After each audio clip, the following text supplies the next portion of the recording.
നമുക്ക് നിർവചിക്കാനാകുന്നതിനേക്കാളും എത്രയോ അധികമായിരുന്നു സ്വഹാബത്തിന് നബി സല്ലല്ലാഹു അലൈഹി വസല്ലമ തങ്ങളോടുണ്ടായിരുന്ന പ്രണയം.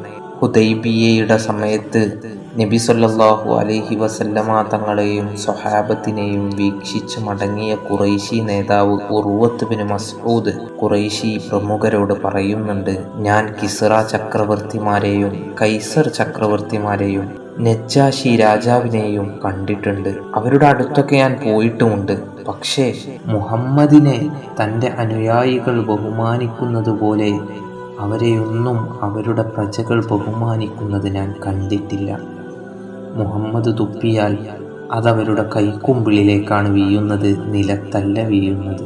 അദ്ദേഹം വുളൂ ചെയ്ത വെള്ളം ലഭിക്കാൻ സ്വഹാബിമാർ മത്സരിക്കുകയാണ്. അതുകൊണ്ടവർ മുഖവും ശരീരവും തടവുന്നു. മുഹമ്മദ് എന്തെങ്കിലും കൽപ്പിച്ചാൽ അത് നിറവേറ്റാൻ അവർ മത്സരിക്കുന്നു.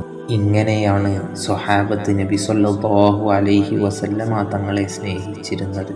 നബി സല്ലല്ലാഹു അലൈഹി വസല്ലമ തങ്ങളെ പ്രണയിക്കുന്നവരാണ് നാം എല്ലാവരും. അതുകൊണ്ട് സ്വഹാബത്ത് എന്നും നമുക്കൊരു മാതൃകയാണ്.